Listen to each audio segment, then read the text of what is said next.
Good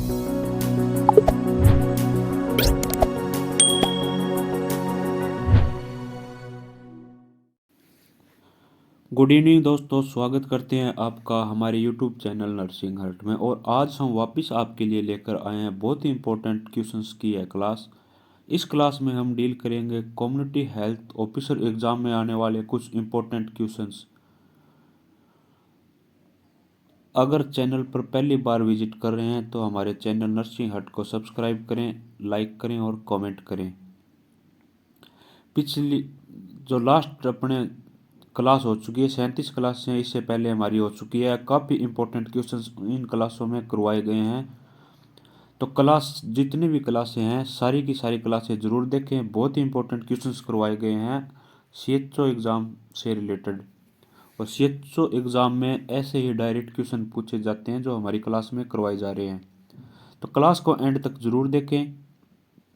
तो शुरुआत करते हैं आज के क्वेश्चन सेशन की। पहला क्वेश्चन है, farmer lung disease caused by. जो फार्मर लंग डिजीज होती है वह किसके द्वारा कॉज होती है? Option A vegetable, option B grains, option C prickle या option D coal dust. Occupational disease से एक क्वेश्चन 100% देखने को मिलेगा। ऑक्यूपेशनल डिजीज से कम एक क्वेश्चन 100% आपको सीएचओ के एग्जाम में देखने को मिलेगा। फार्मर लंग्स के बारे में पूछा गया है कि फार्मर लंग्स जो डिजीज होती है वह किसके द्वारा होती है। तो इसका राइट आंसर है ऑप्शन बी, ग्रेन्स के द्वारा होती है। यह ग्रेन्स के द्वारा होती है, अनाज के द्वारा होती है। और फार्मर लंग्स माउल्डी है भी बोलते हैं इसको, माउल्डी है। अगर ग्रेन्स की जगह माउल्डी है अगर एग्जाम में ऑप्शन में आ जाए तो माउल्डी है करना है फार्मर लंग्स डिजीज। बहुत ही इंपॉर्टेंट क्वेश्चन है ये। और कोल डस्ट के कारण एंथ्रेकोसिस डिजीज हो जाती है। एंथ्रेकोसिस यानी ब्लैक लंग, जो लंग्स होते हैं, फेफड़े होते हैं, वह ब्लैक कलर के हो जाते हैं। नेक्स्ट क्वेश्चन है, which disease occur by long time exposure to coal dust. यानी कौन सी डिजीज उत्पन्न होती है लंबे टाइम तक कोल डस्ट के एक्सपोजर के कारण। यानी जो कोयले की जो डस्ट होती है उसके लॉन्ग टाइम तक एक्सपोजर होने के कारण कौन सी डिजीज होती है? Option A siderosis, option B anthracosis, option C pneumoconiosis या option D both B and C. बहुत ही इंपॉर्टेंट क्वेश्चन है। इससे रिलेटेड ऑक्यूपेशनल हैजार्ड से रिलेटेड एक क्वेश्चन डिजीज से रिलेटेड आपको कन्फर्म देखने को मिलेगा। तो इसका राइट आंसर है option D, both B and C. यानी लॉन्ग टाइम एक्सपोजर के कारण कोल डस्ट में एंथ्राकोसिस भी देखने को मिलता है और न्यूमोकोनियासिस भी देखने को मिलता है। और साइड्रोसिस जो डिजीज होती है यह होती है आयरन डस्ट के कारण। आयरन डस्ट के कारण यानी जो लोहे की जो डस्ट होती है उसके कारण साइड्रोसिस डिजीज देखने को मिलती है।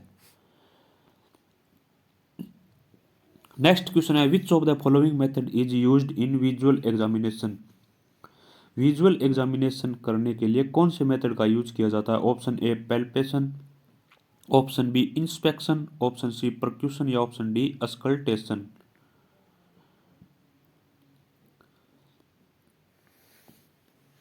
कौन से मेथड का यूज किया जाता है विजुअल एग्जामिनेशन के लिए?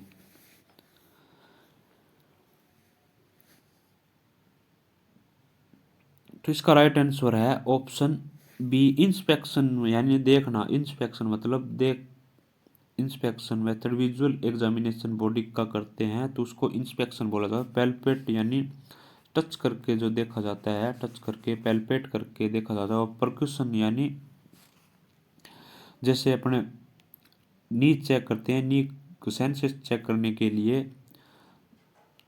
टैप करके जो प्रोसीजर जो एग्जामिनेशन किया जाता है वह परक्यूशन कहलाता है। और अस्कल्टेशन यानी सुनना जैसे स्टेथोस्कोप के द्वारा सुनते हैं उसको अस्कल्टेशन बोलते हैं। नेक्स्ट क्वेश्चन है, human organ is discarded in which bag according to BMW। यानी बायोमेडिकल वेस्ट के अकॉर्डिंग ह्यूमन ऑर्गन को कौन से बैग में डिस्कार्ड किया जाता है? ऑप्शन ए येलो में, ऑप्शन बी रेड में, ऑप्शन सी वाइट में या ऑप्शन डी ब्लैक में। ह्यूमन ऑर्गन को कौन सा बीएमडब्ल्यू के अकॉर्डिंग कौन से बैग में डिस्कार्डेड किया जाता है? तो बीएमडब्ल्यू का जो रूल है वह 1998 को आया था। 1998 को बीएमडब्ल्यू का रूल आया था कलर कोडिंग के अकॉर्डिंग। और जो 2016 में बीएमडब्ल्यूएम आया था, बीएमडब्ल्यूएम यानी बायोमेडिकल वेस्ट मैनेजमेंट, यह रूल आया था 2016 में। और बीएमडब्ल्यू बायोमेडिकल वेस्ट आया था 1998 में।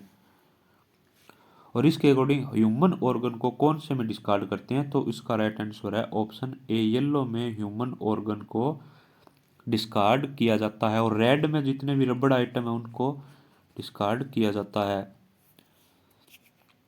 और जो वाइट है उसमें जो निडल्स होती है उसको डिस्ट्रॉय किया जाता है। और जो ब्लैक है उसमें जो नॉर्मल कचरा होता है, नॉर्मल वेस्ट होता है, उसको डिस्कार्ड किया जाता है। और कहीं कहीं ब्लैक की जगह ग्रीन भी देखने को मिलता है।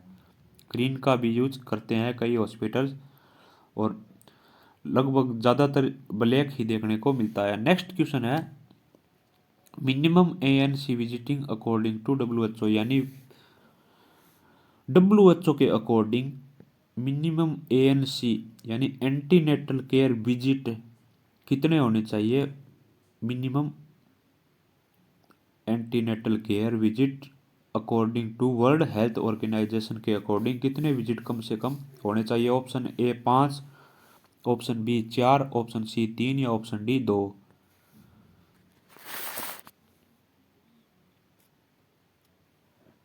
तो इसका राइट आंसर है ऑप्शन बी, कम से कम 4 विजिट तो होने ही चाहिए। एंटीनेटल विजिट कम से कम 4 होने चाहिए। नेक्स्ट क्वेश्चन है age of menarche in female, यानी मिनार्के की एज पूछी गई है फीमेल की। Option A 15 year, option B 10 year, option C 16 year या ऑप्शन डी 13 ईयर। मिनार्के मतलब मेंस्ट्रुअल पीरियड स्टार्ट होना। मेंस्ट्रुअल पीरियड स्टार्ट होने की फीमेल की एवरेज जो एज होती है वह क्या होती है? बहुत ही इंपॉर्टेंट क्वेश्चन है ये। तो इसका राइट आंसर है ऑप्शन डी 13 साल की एज में मिनार्के देखने को मिलता है। फर्स्ट मेंस्ट्रुअल पीरियड जो होता है उसको मिनार्के बोला जाता है। नेक्स्ट क्वेश्चन है पेंटावेलेट वैक्सीन कंसिस्ट एक्सेप्ट, यानी पेंटावेलेट वैक्सीन किससे बनी होती है उनमें से किसी एक को छोड़कर? Option A Hib vaccine, option B pneumococcal, option C hepatitis B या ऑप्शन डी वूपिंग कफ। बहुत ही इंपॉर्टेंट क्वेश्चन है, एक क्वेश्चन कन्फर्म देखने को मिलेगा पेंटावेलेट से।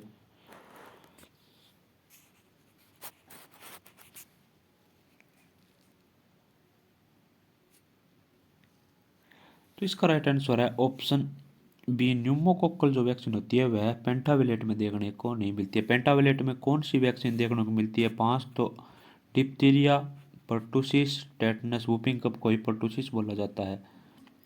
हेपेटाइटिस बी 3 4 होगी, और एक है Hib vaccine, haemophilus influenza type B vaccine देखने को मिलती है। ये 5 जो वैक्सीन होती है ये पेंटावेलेट में देखने को मिलती है। एग्जाम में कन्फर्म इससे क्वेश्चन पूछा जाएगा, पेंटावेलेट से रिलेटेड एक क्वेश्चन एग्जाम में कन्फर्म ही पूछा जाएगा, तो ध्यान से ये पेंटावेलेट के बारे में पढ़ लेना। नेक्स्ट क्वेश्चन है snowstorm pattern show in X-ray which disease called, यानी एक्सरे में स्नोस्ट्रोम पैटर्न दिखाई देना कौन सी डिजीज में होता है? Option A hydatidiform mole, option B pneumonia, option C COPD, option D silicosis.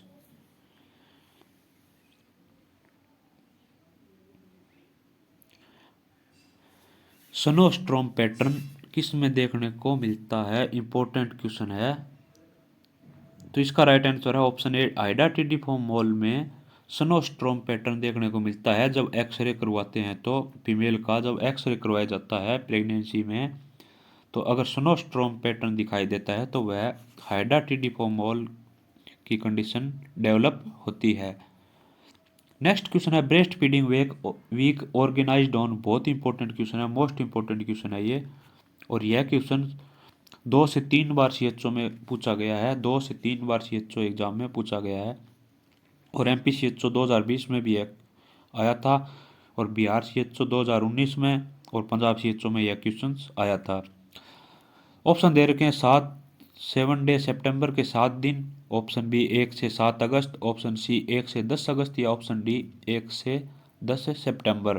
Breast feeding week के बारे में पूछा गया है, ब्रेस्ट फीडिंग वीक कब मनाते हैं?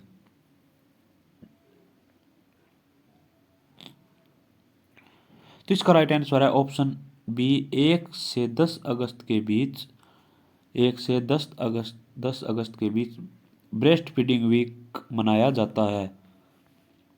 नेक्स्ट क्वेश्चन है remaining dose of measles vaccine should be discarded with in, यानी मीजल वैक्सीन की अगर डोज बच गई है तो कितने टाइम बाद उसको डिस्कार्ड कर देंगे? ऑप्शन ए 6 घंटे बाद, ऑप्शन बी 4 घंटे बाद, ऑप्शन सी 8 घंटे बाद, या ऑप्शन डी 10 घंटे बाद। कितने टाइम बाद मिजल्स की डोज को डिस्कार्ड कर देते हैं? तो जो मिजल्स की वैक्सीन होती है उसको कितने टाइम बाद डिस्कार्ड कर देते हैं, उसका यूज नहीं करते हैं अगर कोई डोज बच गई है तो। इंपॉर्टेंट क्वेश्चन है, एग्जाम में कन्फर्म पूछा जाएगा एक क्वेश्चन इनसे रिलेटेड। हो सकता है कोविड के बारे में पूछ ले, बीसीजी के बारे में पूछ ले। तो इसका राइट आंसर है ऑप्शन बी 4 घंटे बाद मिजल्स की वैक्सीन को डिस्कार्ड कर देना चाहिए। और जो बीसीजी है वह पहले 4 घंटे में डिस्कार्ड कर देते थे, लेकिन अब की जो न्यू गाइडलाइन है उसके अकॉर्डिंग 6 घंटे, और जो कोविड के जो वैक्सीन होते हैं उसको भी 6 घंटे में डिस्कार्ड कर देना चाहिए। इंपॉर्टेंट क्वेश्चन है। नेक्स्ट क्वेश्चन है dose of vitamin A after 9 month, most important question है। विटामिन ए से रिलेटेड भी एक क्वेश्चन एग्जाम में आपको देखने को मिलेगा। Option A 1 ml, option B 3 ml, option C 4 ml, या option D 2 ml। Vitamin A का सॉल्यूशन पूछा गया है 9 महीने बाद, 9 महीने बाद पूछा गया है, ना कि 9 महीने पर।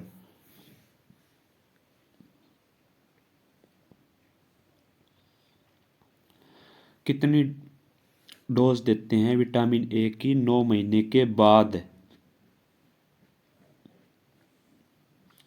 तो इसका राइट आंसर है ऑप्शन डी 2 ml देते हैं, यानी 2 लाख इंटरनेशनल यूनिट।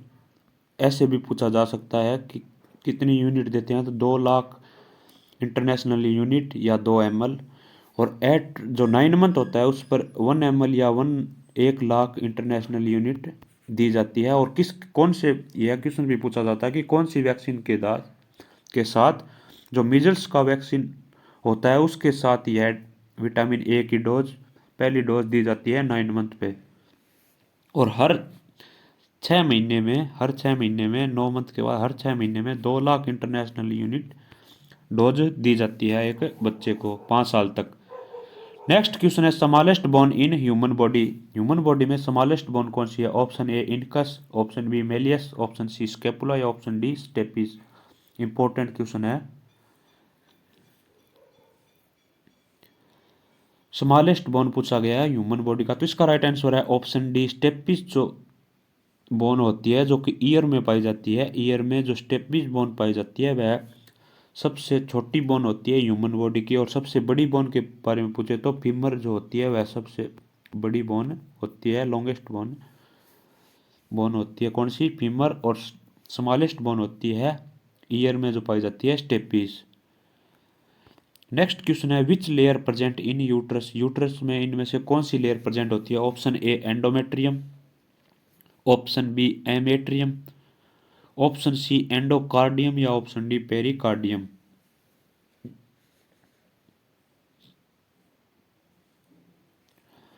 कौन सी लेयर प्रेजेंट होती है यूट्रस में? कंफ्यूज करने वाला क्वेश्चन है। तो इसका राइट आंसर है ऑप्शन ए। एंडोमेट्रियम जो लेयर होती है, एंडोमेट्रियम, पेरीमेट्रियम और मायोमेट्रियम, ये यूट्रस में पाई जाती है, और एंडोकार्डियम और जो पेरिकार्डियम लेयर होती है यह हार्ट में पाई जाती है। नेक्स्ट क्वेश्चन है, last case of small pox was reported in world, यानी वर्ल्ड में लास्ट केस कब देखने को मिला था स्मॉल पॉक्स का। ऑप्शन ए 1977 को, ऑप्शन बी 1978 को, ऑप्शन सी 1979 को, या ऑप्शन डी 1982 को। बहुत ही इंपॉर्टेंट क्वेश्चन है। स्मॉल पॉक्स से रिलेटेड भी एक क्वेश्चन एग्जाम में आपको देखने को मिल सकता है। इंपॉर्टेंट क्वेश्चन है, कन्फर्म पूछा जा सकता है। तो वर्ल्ड में पूछा गया है कि लास्ट केस कब देखने को मिला था, लास्ट केस कब देखने को मिला था वर्ल्ड में।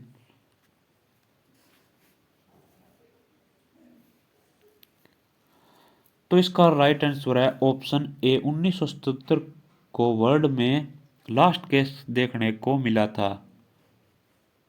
और यह कहाँ देखने को मिला था, जो अफ्रीकन कंट्री है सोमालिया, वहाँ देखने को मिला था। सोमालिया में लास्ट केस देखने को मिला था 25 अक्टूबर 1977 को। 25 अक्टूबर 1977 को वर्ल्ड में लास्ट केस देखने को मिला था। और इंडिया में कब देखने को मिला था, तो 24 मई 1975 को इंडिया में स्मॉल पॉक्स का लास्ट केस देखने को मिला था। और वर्ल्ड से इरेडिकेट कब घोषित किया था इसको, तो 8 मई 1980 को, 8 मई 19, डेट याद रख लेना, 8 मई 1980 को इम्पोर्टेंट डेट है, खतरनाक डेट है। 8 मई 1980 को स्मॉल पॉक्स को वर्ल्ड से इरेडिकेट किया गया था। और 8 मई को ही कौन से दिवस के रूप में मनाया जाता है, तो रेड क्रॉस जो डे होता है, रेड क्रॉस डे, उसके रूप में 8 मई को मनाया जाता है। इंपॉर्टेंट क्वेश्चन है। नेक्स्ट क्वेश्चन है, OPV was added immunization schedule in the year, यानी ओरल पोलियो जो वैक्सीन है इसको कब ऐड किया गया था इम्यूनाइजेशन शेड्यूल में। Option A 1979, option B 1976, option C 1995, या ऑप्शन डी 1984 को। ओपीवी यानी ओरल पोलियो वैक्सीन को इम्यूनाइजेशन शेड्यूल में कब ऐड किया गया था।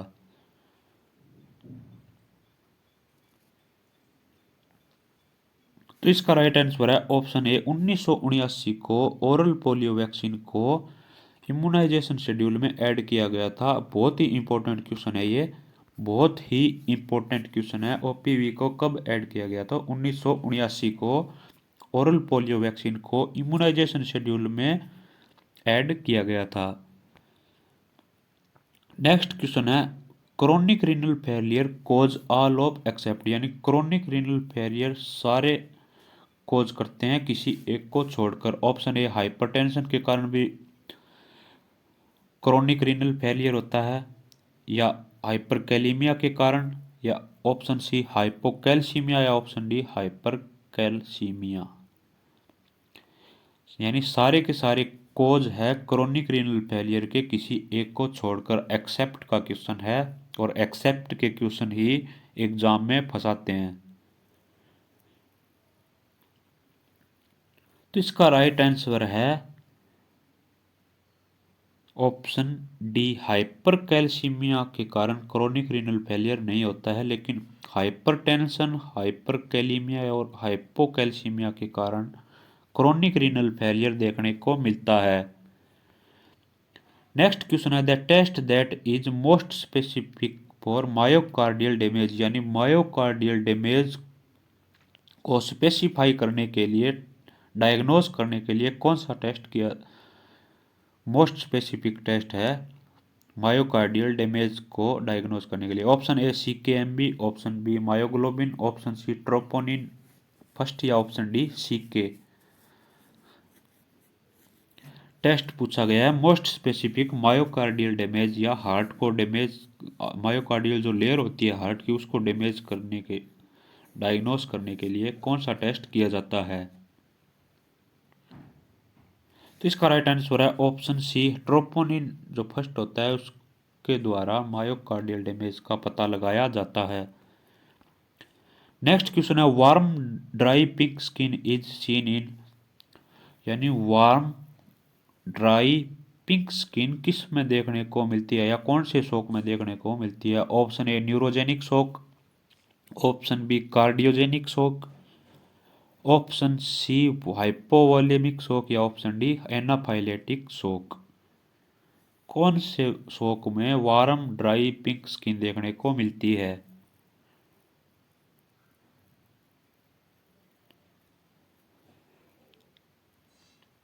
तो इसका राइट आंसर है ऑप्शन ए। न्यूरोजेनिक शॉक में वार्म ड्राई स्किन देखने को मिलती है, लेकिन बाकी जो तीनों शॉक है उसमें कोल्ड कोल्ड काल्मी स्किन देखने को मिलती है, और न्यूरोजेनिक शॉक होता है उसमें वार्म स्किन देखने को मिलती है। नेक्स्ट क्वेश्चन है in placenta previa characteristics of bleeding, यानी प्लासेंटा प्रीविया में कौन से टाइप की ब्लीडिंग देखने को मिलती है? Option A painless bleeding, option B painful bleeding, option C no bleeding या option D none of this.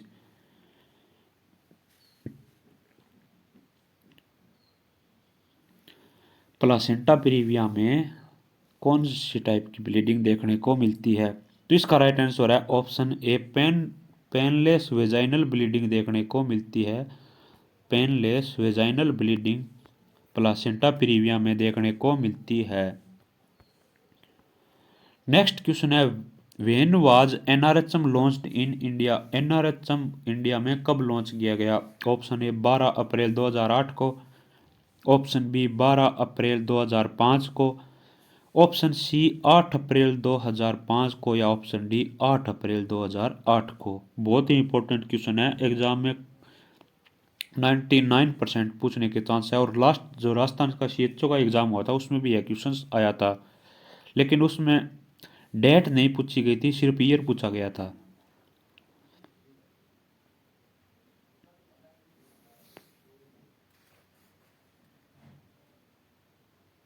इसका राइट आंसर है ऑप्शन बी 12 अप्रैल 2005 को। 12 अप्रैल 2005 को national rural health mission launch किया गया था इंडिया में, और कुछ बुक्स में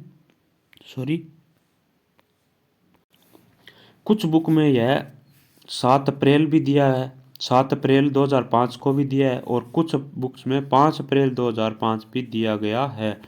तो इसका जो कन्फर्म माना गया वह 12 अप्रैल 2005 को यह national rural health mission launch किया गया था। बहुत ही इंपॉर्टेंट क्वेश्चन है, कंफ्यूज मत होना, 12 अप्रैल 2005 ही है।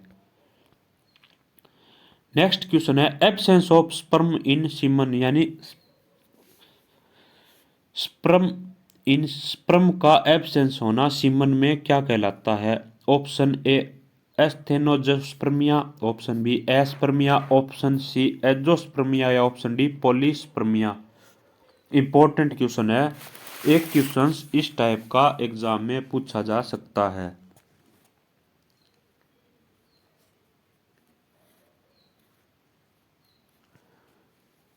Absence of sperm in semen क्या कहलाता है? Absence of sperm in semen, तो इसका राइट आंसर है ऑप्शन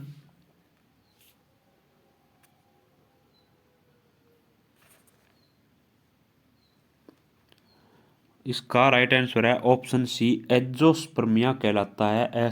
एब्सेंस का मतलब एस्पर्मिया नहीं है, एजोस्पर्मिया कहलाता है।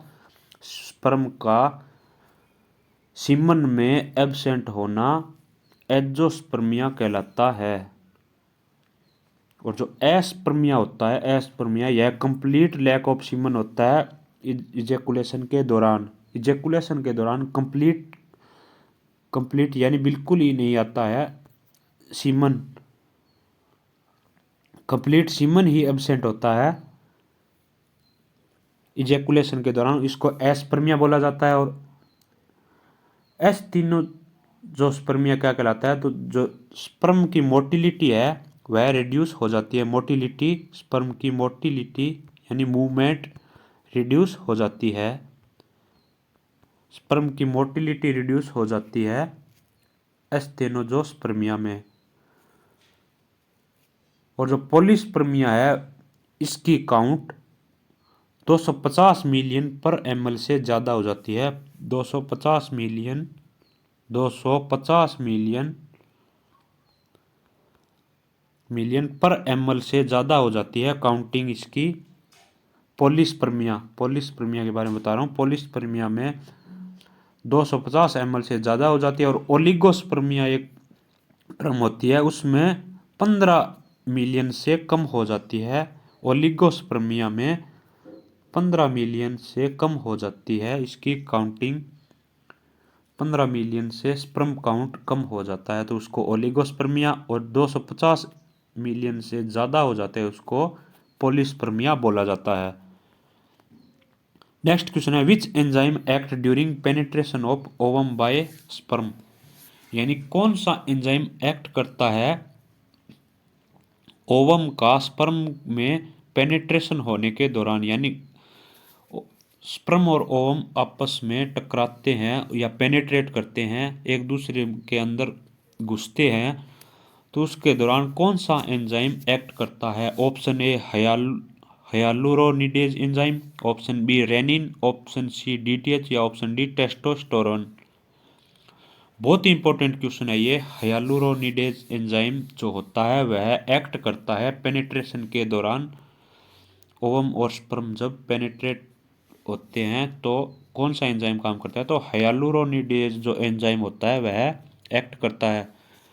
तो दोस्तों आपको यह क्लास कैसी लगी कमेंट करके ज़रूर बताएं। क्लास को ज़्यादा से ज़्यादा शेयर करें, लाइक करें, और हमारे जो चैनल है नर्सिंग हट उसको सब्सक्राइब जरूर करें, और इसके सामने एक बेल आइकन दे रखा है उसको ज़रूर प्रेस करें ताकि आपको आने वाली हर क्लास का नोटिफिकेशन मिलता रहे। धन्यवाद दोस्तों।